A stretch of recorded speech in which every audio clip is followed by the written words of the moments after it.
विजयी जीवन के लिए बुनियाद तो यही है, राज्य करने वाला अधिकार का जीवन।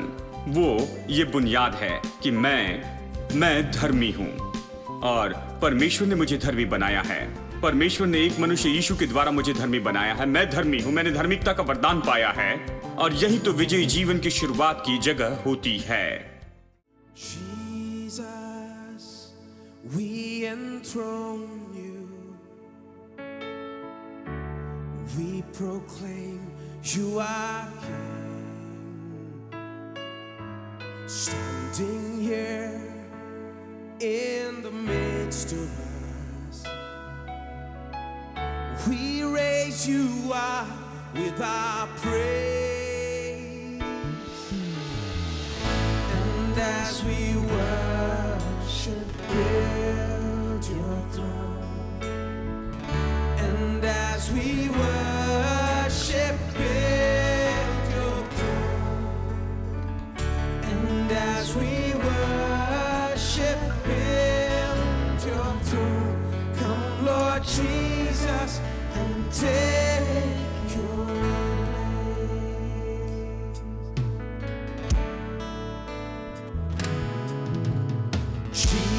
Jesus, we enthrone you.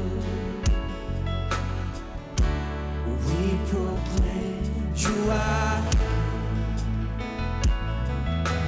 standing here in the midst of us.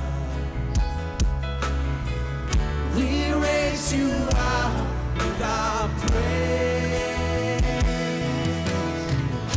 And as we worship, build your throne.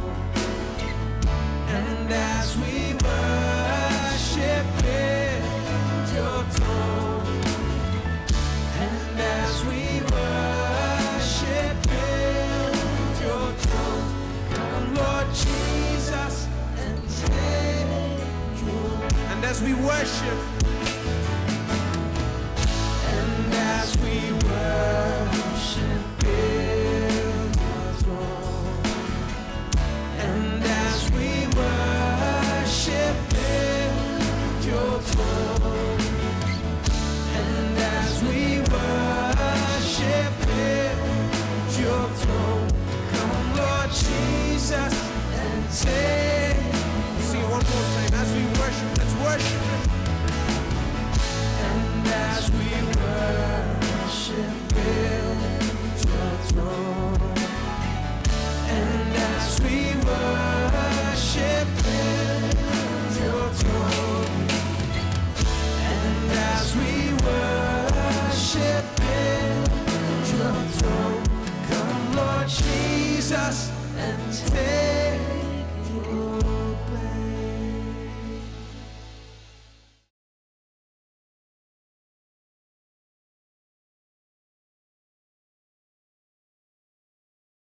अध्याय 5 के दूसरे वचन में पाई जाती है, जिसके द्वारा विश्वास के कारण उस अनुग्रह तक जिसमें हम बने हैं हमारी पहुंच भी हुई। ये शब्द पहुंच, सब लोग कहें पहुंच। मैंने इसलिए कहने के लिए कहा कि आप इसे न भूलें।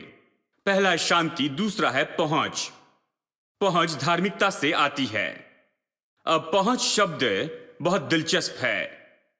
पहुंच शब्द का मतलब है अब हम परमेश्वर के साथ मित्रता का संबंध रखते हैं और वो हमें स्वीकार करता है। अब हमारे पास शाश्वती है कि वो तो हमारे साथ में कृपा का काम करेगा कि हम उसके सामने खड़े रह सके और सब ठीक होगा। ये पहुंच शब्द किसी व्यक्ति के बारे में कहता, उसके बारे में कहता या उस व्यक्ति को लेकर आता है तीसरे पार्टी की उपस्थिति में। कहिए अगर आप में से कुछ लोग देखना चाहते हैं बड़े व्यक्ति से, कहिए किसी देश के प्रधानमंत्री से या ऐसे व्यक्ति से, और ऐसा होता है काश मैं उन्हें जानता। खैर मैं नहीं जानता हूं। यदि मैं उन्हें जानता और अगर आप मेरे दोस्त होते तो मैं कहता ठीक है कोई बात नहीं, हम उनसे मिलेंगे, ठीक है मैं तुम्हारी मीटिंग करता हूं। तो हम मीटिंग तय करते हैं और एक साथ वहां जाते हैं और हम उन प्रधानमंत्री से मिलते हैं जो देश के सबसे बड़े व्यक्ति हैं, उनसे मिलते हैं। मैं उन्हें जानता हूं इसलिए मैं वहां जा सकता हूं और आपको संग ले जा सकता हूं और आपका परिचय उनके साथ करवा सकता हूं। आप दोनों को एक साथ ला सकता हूं कि आप एक साथ काम कर सके, ठीक है। यह है पहुंच, किसी को तीसरी पार्टी के पास लाना। यीशु ने यही किया, उसने हमें लाया देखिए, बात तो यह है कि पहुंच में और भी बात आती है। इसके पहले कि आप उस व्यक्ति को लेकर आए, आपको उसे बनाना है इस योग्य कि वो आ सके वहां पर इस व्यक्ति से मिले। चलिए यहां पर मैं आपको एक सरल उदाहरण दूं। कुछ लोग जानते हैं लुंगी क्या है, हमारे देश में जानते हैं कि लुंगी क्या है, हम घर में पहनते हैं। अगर आप दूसरे देश से आए हैं और आपको पता नहीं लुंगी क्या है, ये तो पुरुषों ने पहना हुआ स्कर्ट है।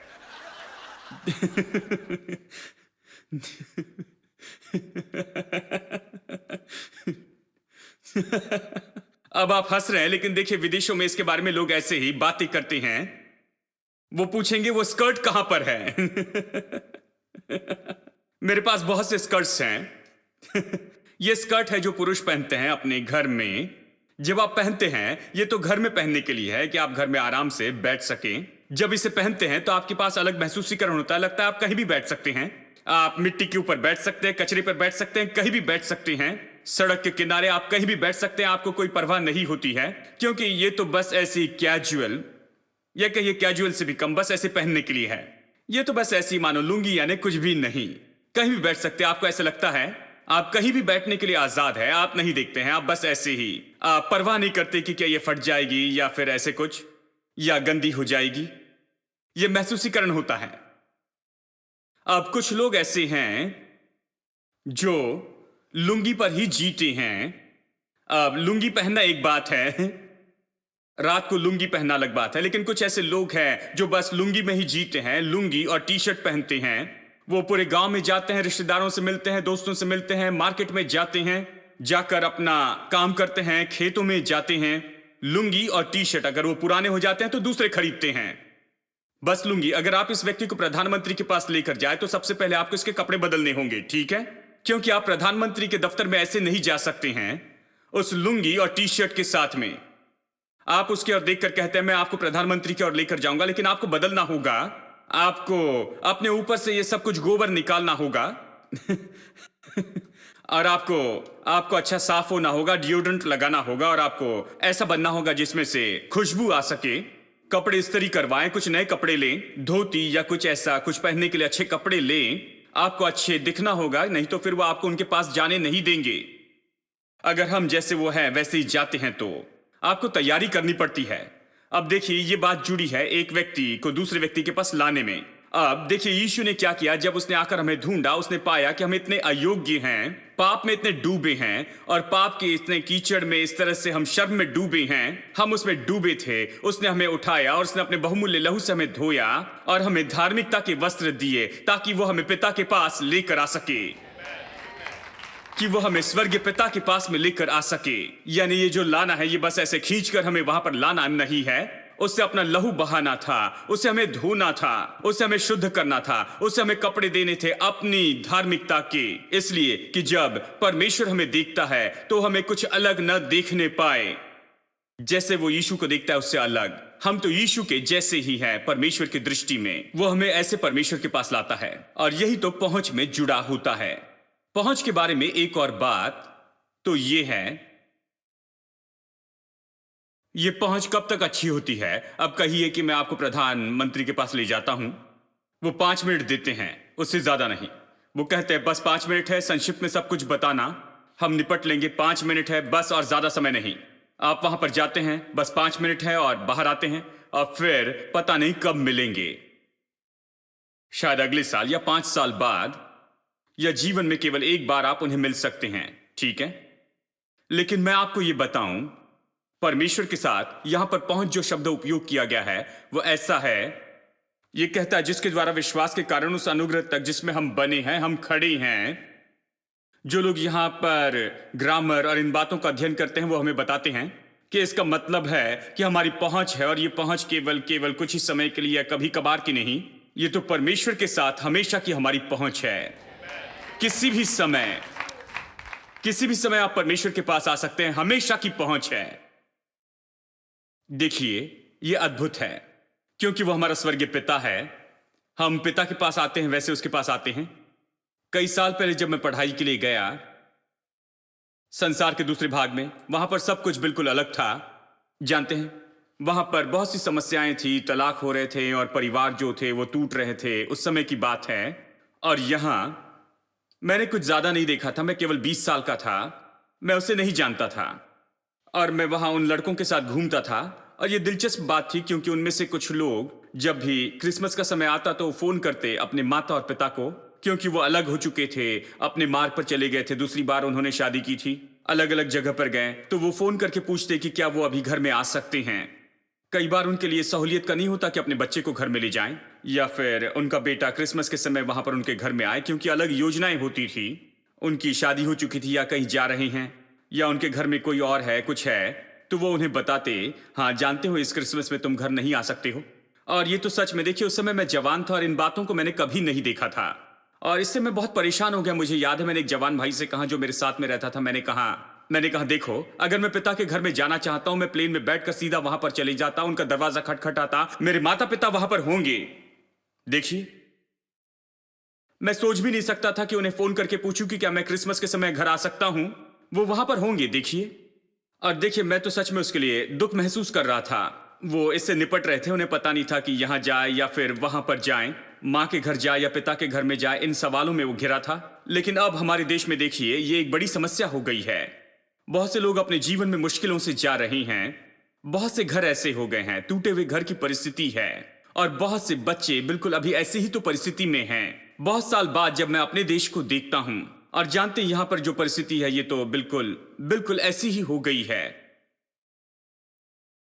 और मैं ऐसे लोगों से मिला हूं जो इस परिस्थिति के कारण टूट चुके हैं। लेकिन मैं आपको बताऊं दोस्तों, चाहे आप इस पृथ्वी के पिता के पास में आप जा सके या न जा सकें, चाहे आप पृथ्वी के माता पिता तक जा सके या न जा सकें, या फिर आपकी पहुंच ज्यादा है या बहुत कम है, कोई फर्क नहीं पड़ता। एक स्वर्गीय पिता है जो कि पृथ्वी पर के पिता से बहुत ही अद्भुत है, जिस तक आपके पास हमेशा की पहुंच है, हमेशा की पहुंच है। बस आपको वहां पर जाना है, वहां पर पहुंचना है, क्योंकि उसने अपनी बाहें खोल कर रखी है। वो हमेशा आपका स्वागत करेगा। यही तो वो महान बात है जो धार्मिकता हमारे पास में लेकर आई। ये पहुंच है। किस तरह की पहुंच? किसी भी समय की पहुंच। मैं कभी भी जा सकता हूं। आमीन। तीसरी बात, ये यहां पर अगले वचन में कहता है, यहां पर देखिए, इसी वचन में कहता है, जिसके द्वारा विश्वास के कारण उस अनुग्रह तक जिसमें हम बने हैं और परमेश्वर की महिमा की आशा पर घमंड करते हैं। परमेश्वर की महिमा की आशा अब हमारे पास में है। हमारे पास में आशा है। किसकी आशा? परमेश्वर की महिमा की आशा। जब भी मैं बरियल करता हूं, यह मेरे मन में आता है, परमेश्वर की महिमा की आशा। हम आशा वाले लोग हैं। मैं हमेशा लोगों को बताता हूं कि हमारा जीवन यहां खत्म नहीं होता, हम आगे बढ़ते हैं, हमारे पास में आशा है। और यही तो बात उनके लिए महान सांत्वना लेकर आती है। कई बार प्रचारक के रूप में हमें ज्यादा सोचना पड़ता है कि कैसे इसे बताएं, ये सुसमाचार और मसीह में जो आशा है वो बहुत प्रभावी रूप में ऐसे समय में बताएं। क्योंकि कई बार मैंने देखा है कि वो कब्र के पास में वहां पर जाते हैं, वो देह को वहां पर रखते हैं और अचानक प्रचारक कहते हैं कि मिट्टी से तुम आए हो और मिट्टी में तुम वापस लौटोगे, मिट्टी से मिट्टी और राख से राख और ये सब। और लोग सोचते हैं, मेरे प्रभु, ये सारा जीवन जो ये जिए हैं, ये तो सच में बहुत अच्छे से जिए हैं, लेकिन अब ये मिट्टी से मिट्टी और राख से राख हो रहे हैं। देखिए, ये जो शब्द हैं ये तो लोगों के दिल में बजते रहते हैं। और मैंने देखा है, मैंने मसीह फ्यूनरल में देखा है, फ्यूनरल सर्विस में मैंने देखा, लोग बहुत रोते हैं क्योंकि वो इसे नहीं सह सकते हैं। मिट्टी से मिट्टी और राख से राख की बात, ये सबसे मुश्किल होता है। वहां पर वो रखते हैं और मिट्टी देते हैं, कहते हैं मिट्टी से मिट्टी और राख से राख। मैं ऐसा नहीं करता, मैं बस उन्हें बाजू में करता हूं और मैं उनसे कहता हूं, जानते हैं, सबसे पहले मैं आपको बताना चाहता हूं कि हम इन्हें दफना नहीं रहे हैं, इनकी देह दफना रहे हैं। आपके पिताजी या आपके दादाजी, चाहे वो जो भी हो, हम उन्हें दफना नहीं रहे। वो तो प्रभु के पास में गए हैं। देह में न होना यानी प्रभु के साथ में होना, इसलिए वो अभी इस समय बहुत ही अच्छी दशा में हैं, अभी परमेश्वर के साथ में हैं। उनकी देह को हम यहां दफनाएंगे। आत्मा परमेश्वर से आई, वो परमेश्वर के पास लौट गई। देह मिट्टी से आई है, इसीलिए ये मिट्टी में वापस मिल जाएगी। लेकिन देह के लिए मिट्टी अंत नहीं है। देखिए, हमारे देश में कुछ कहावत है। देखिए, कुछ लोग इस तरह कहते हैं, जो भी है आपके पास में, आप जीते हैं, जीने के बाद में अंत में आपको 3/6 ही मिलता है।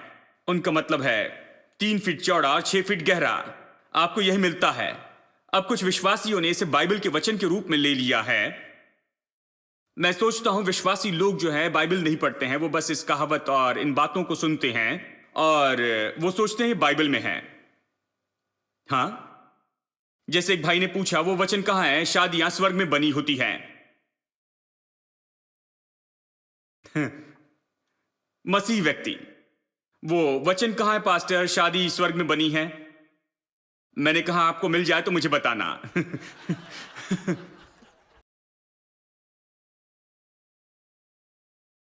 तो लोग कहते हैं आपको 3/6 ही मिलता है, और मैं उन्हें बताता हूं हम वहां पर उन्हें 3/6 अरेंजमेंट में रखेंगे, लेकिन 3/6 हमारा अंत नहीं है, यह हमारा घर नहीं है, यह कुछ समय का है, विश्राम की जगह केवल देह के लिए। हमारा अंत महिमा है, हमारी आशा स्वर्ग है, हमारी आशा अनंत जीवन है, जीवित परमेश्वर के साथ सदा सदा और सदा सदा के लिए। दोस्तों, हम यहां खत्म नहीं होते, ये अंत नहीं है। मैं अपने जीवन भर ये नहीं पाता हूं, ये मैं नहीं पाता हूं यीशु के लिए जीने से। पौलुस कहता है, मृत्यु तेरा डंक कहां है? हे कब्र तेरी विजय कहां पर है? मृत्यु और कब्र आपको रोक नहीं सकती है। हम ऐसे बनाए गए हैं, उद्धार ने हमें ऐसे ही बनाया है। हम आशा वाले लोग हैं। तो मैं कहता हूं कि मैं इस देह को यहां पर अभी रखता हूं, केवल देह यहां पर रखी गई है। क्यों? क्योंकि हम घर में नहीं रख सकते हैं। ये देह है जो नाश हो जाती है, ये सड़ने लगती है, इसलिए घर में नहीं रख सकते। दफनाना जरूरी है सही जगह पर, और वो मिट्टी है, क्योंकि ये मिट्टी से बनी है, तो मिट्टी में ये अच्छे से मिलती है, तो हम मिट्टी में रखते हैं। लेकिन परमेश्वर ने कहा देह परमेश्वर के लिए है। 1 कुरिन्थियों 6 कहता है देह परमेश्वर के लिए है। जब हम जीते हैं, परमेश्वर इस देह में रहता है। जब हम चलते हैं, परमेश्वर इसमें चलता है। परमेश्वर इस देह के द्वारा बातें करता है, परमेश्वर इस देह के द्वारा काम करता है। देह परमेश्वर के लिए है, और इसलिए अपनी देह में भी परमेश्वर की महिमा करो, बाइबल ये भी कहती है। और इसलिए मेरे दोस्तों, देह भी परमेश्वर की है। वो आया और वो मारा गया, केवल हमारे प्राण को छुड़ाने नहीं, लेकिन उसने हमारी देह को भी छुड़ाया है। हमारी देह इस छुटकारे की क्रिया का भाग है। देह परमेश्वर की है। परमेश्वर हमारी देह की ओर देखकर कहता है ये मेरी है, और आप उसे वहां पर रखते हैं, वहां पर छोड़ देते हैं। उसे मिट्टी से मिट्टी में और राख से राख में मिलने दें, लेकिन मैं वापस आऊंगा और मैं उसे जीवित करूंगा मिट्टी से और उस राख से। मैं उसका फिर से दावा करूंगा और उससे वो महिमा दूंगा जो मैं हमेशा इसके लिए चाहता था, कि ये सदा के लिए जीवित रहे।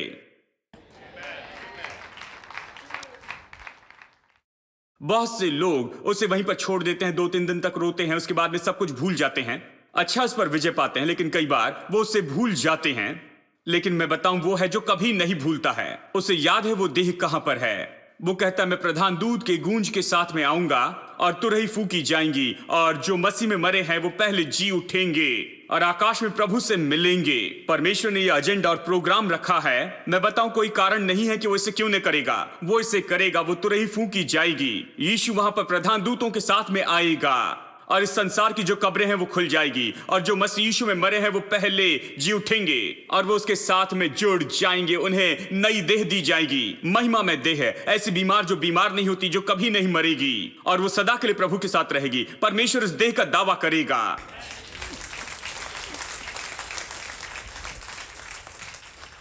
और इसलिए हम देह के साथ में ऐसा साधारण सा व्यवहार नहीं करते हैं। देह के साथ कुछ नहीं करते, सावधान रहते, क्योंकि ये प्रभु की है, वो इस पर दावा करता है। हम इसे पवित्र रखते हैं, हम पवित्र जीते हैं, क्योंकि देह परमेश्वर की है। हमारे मरने पर भी देखिए, सब लोग साथ में होते हैं, लेकिन मरने के बाद में सब लोग दूर हो जाते हैं। वो आकर छूना नहीं चाहते हैं, क्योंकि अब देह आकर्षक नहीं रही है।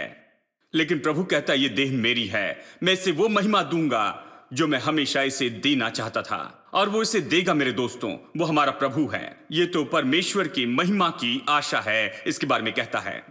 चौथी बात, धार्मिकता में प्रतिदिन भरोसा देती है। ये यहां बताया है वचन 3 में। केवल यही नहीं, वरन हम क्लेशों में भी घमंड करें, ये जानकर कि क्लेश से धीरज, धीरज से खरा निकलना, और खरे निकलने से आशा, और आशा से लज्जा नहीं होती है। देखिए, इस संसार में हम क्लेश से जाते हैं। ये क्लेश क्या है? क्लेश तो ये हैं दबाव की परिस्थिति या दबाव का समय, परेशानी, मुश्किलें, परखे जाने का समय। इस जीवन में इससे जाते हैं, और जब हम इससे जाते हैं, यह हमें क्या बनाता है? देखिए, आपको क्लेश से डरना नहीं है, क्लेश के बारे में आपको डरने की जरूरत नहीं। हमें सही तरीके से सोचना है। मेरे पास समय नहीं कि याकूब अध्याय 1 और दूसरे वचनों को देखें जो इससे संबंधित हैं, लेकिन मैं आपको बताऊं, आप क्लेश के बारे में परेशान ना हो।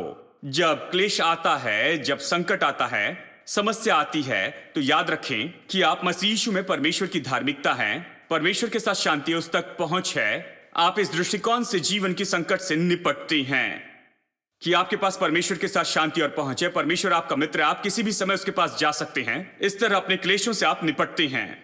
जब इस तरह अपने संकट से निपटते हैं तो फिर यह कहता है, क्लेशों के कारण ही धीरज उत्पन्न होता है।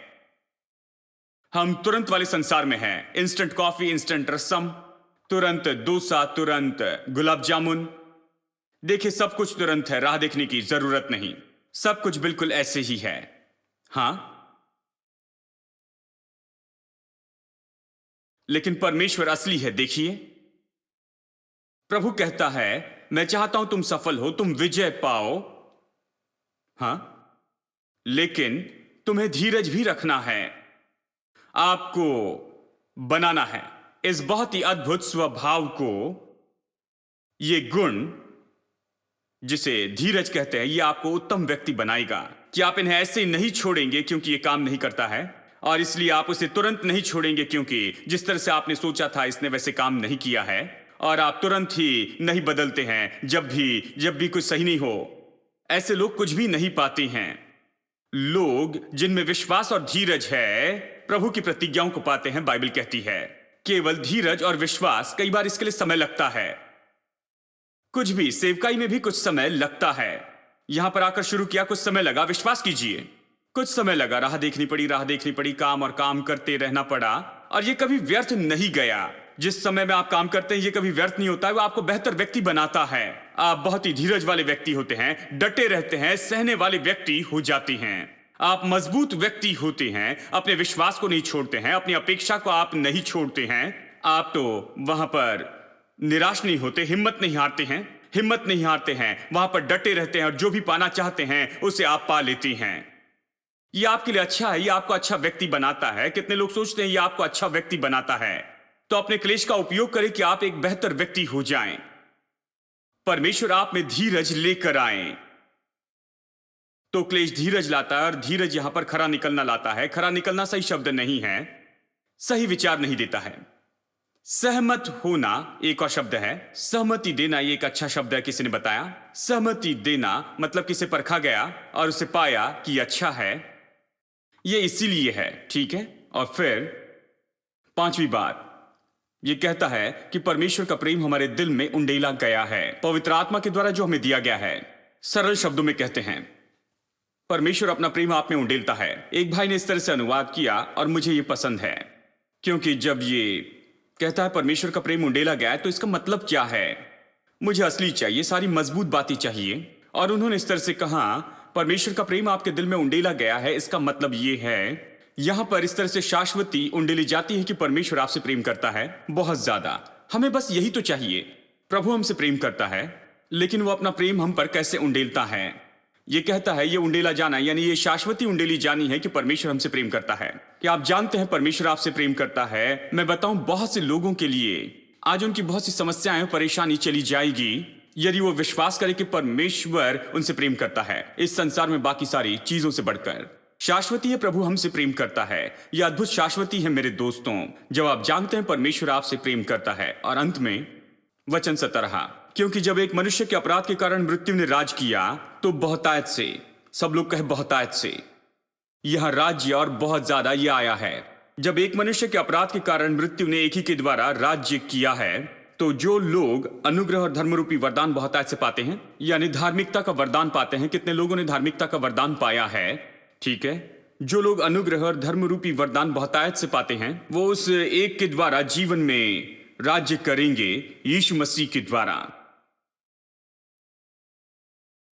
धार्मिकता के साथ में यह भी उत्पन्न होता है, आप राज्य करने लगते हैं इस जीवन में। एक अनुवाद इस तरह से कहता है, इस जीवन में सच में आप राज्य करते हैं, यह अच्छा है। कुछ कमेंटेटर ने कहा, तब राज्य करेंगे जब यीशु 1000 साल के लिए आकर राज करेगा। जब वो आएगा तब हम उसके साथ राज्य और अधिकार करेंगे। वो सोच नहीं सकते कि हम इस योग्य के उसके साथ रहें, ठीक है। यहां राज्य और अधिकार करना उनकी सोच से बाहर है। लेकिन एक अनुवादक ने सच में इस तरह से इसका अनुवाद किया है कि इस जीवन में राज्य करेंगे उस एक यीशु मसीह के द्वारा। पाप पर राज्य करेंगे, मृत्यु पर राज करेंगे, सब पर राज करेंगे। इस जीवन में यीशु मसीह के द्वारा हम विजयी व्यक्ति हो जाएंगे। इस जीवन में यीशु मसीह के द्वारा कितना राज्य करेंगे? बहुत ज्यादा। मृत्यु ने पाप के कारण राज्य किया, लेकिन आप धार्मिकता के कारण उससे बढ़कर आप राज्य करते जाएंगे। आप राज्य करेंगे इस जीवन में। मैं आपको बताऊं, यह सच्चाई कि आप धार्मिकता हैं, आप धर्मी हैं, यह आपके विजय जीवन के नीचे है। यह तो आपके विजय जीवन की बुनियाद है। आप ये विश्वास नहीं कर सकते कि मैं मिट्टी हूं, धूल हूं, कीड़ा हूं, कुछ अच्छा नहीं। ऐसी सोच के साथ विजय में नहीं चल सकते। नहीं, यह संभव नहीं। विजय जीवन के लिए बुनियाद तो यही है, राज्य करने वाला अधिकार का जीवन। वो ये बुनियाद है कि मैं धर्मी हूं और परमेश्वर ने मुझे धर्मी बनाया है। परमेश्वर ने एक मनुष्य यीशु के द्वारा मुझे धर्मी बनाया है। मैं धर्मी हूं, मैंने धार्मिकता का वरदान पाया है और यही तो विजयी जीवन की शुरुआत की जगह होती है। At the cross, where I first saw the light, and the burden of my heart